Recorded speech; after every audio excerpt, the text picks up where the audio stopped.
प्राय लोक में अगर आवेश आता है तो भूत प्रेत का आता है, भगवान का आवेश तो आता नहीं है। लोक में स्त्री पुरुषों के ऊपर आवेश आता है, भूत प्रेत यक्ष राक्षस देव दानवों के आवेश आते हैं, क्योंकि भगवान का आवेश आने के लिए बहुत विशाल पवित्र हृदय चाहिए। जो जैसी स्थिति का होता है उसके ऊपर वैसा ही आवेश होता है।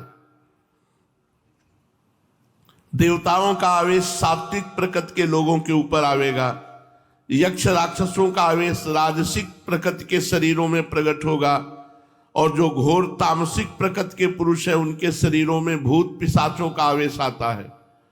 सभी के शरीरों में आवेश हो ये बात नहीं, कभी किसी बिरले ही शरीर में आवेश हुआ देखा जाता है।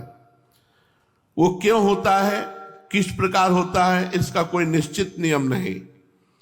जिस देव दानव अथवा भूत पिशाच ने जिस शरीर को अपने उपयुक्त समझ लिया उसी में प्रवेश करके अपने भावों को व्यक्त करता है, नाम जापक के ऊपर नहीं आएगा।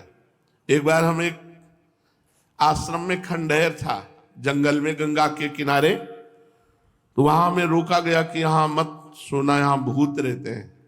हमारा जिद्दी स्वभाव था, जहां रोक दिया जाता था वहां रुकते नहीं थे, देखते थे क्या होगा। तो एक इतनी छोटी सी टार्च और दुप दुप वाली घड़ी, ये दो चीज जरूर रखते थे। तो टार्च रास्ता देखने के लिए, घड़ी समय देखने के लिए कि कितना हो गया।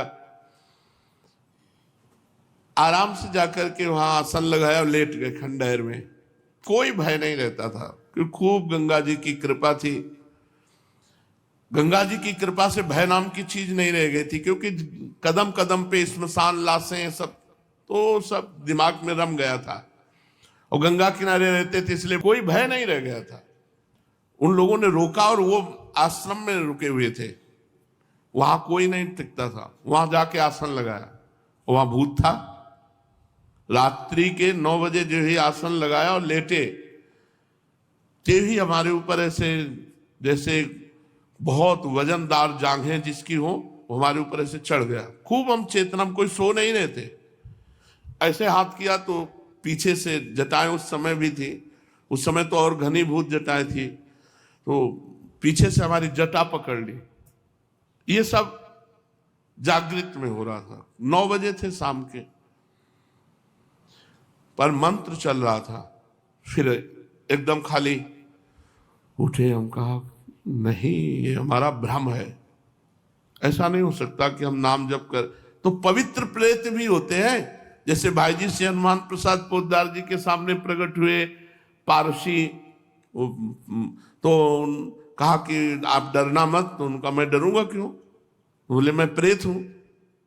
तो भाई जी को कुछ ऐसा लगा कि प्रेत सामने खड़े थे, तो उनका मैं आपके पास उद्धार कराने के लिए आया हूं। तो भाई जी ने कहा मैं गीता पाठ करके आया। तो बोले हमें गीता कंठस्थ है। वो प्रेत बोला मुझे गीता कंठस्थ है। तो कुछ प्रेत पवित्र प्रेत होते हैं, जिनसे चूक हो गई प्रेत बनते हैं, तो वो अपवित्र प्रेत तो छू नहीं सकते।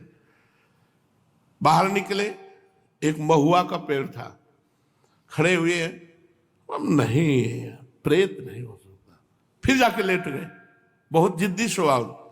अब जाके लेटे तो छाती पे चढ़ के ऐसे श्वास रुकने लगी, इतना वजन एकदम ऐसे ऐसे।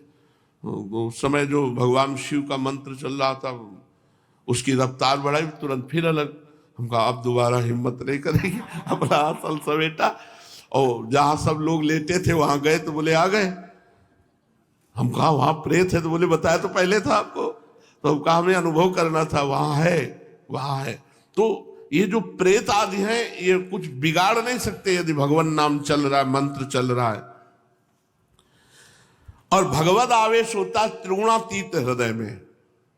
प्रेत आदि जैसे अंदर प्रवेश कर जाते हैं तो तमोगुणी रजोगुणी हृदय में, भगवत आवेश होता है त्रिगुणातीत अवस्था में। जिस प्रकार पृथ्वी को दुष्ट क्षत्रियों के अत्याचार से पीड़ित देखकर भगवान परशुराम के शरीर में भगवान का आवेश हुआ और पृथ्वी को दुष्ट क्षत्रियों से हीन करके शीघ्र ही वो आवेश अदृश्य हो गया। फिर परशुराम जी शुद्ध ऋषि बनकर आज तक भी महेंद्र पर्वत पर बैठकर तपस्या कर रहे हैं। इसी प्रकार आवेशावतार किसी विशेष कार्य की सिद्धि के निमित्त होता है, अधिक दिन तक ठहरता नहीं। द्रौपदी के चीर खींचने पर भगवान का चीरावतार भी हुआ था, पर वो थोड़ी देर के लिए द्रौपदी की लाज रखकर वो अदृश्य हो गया।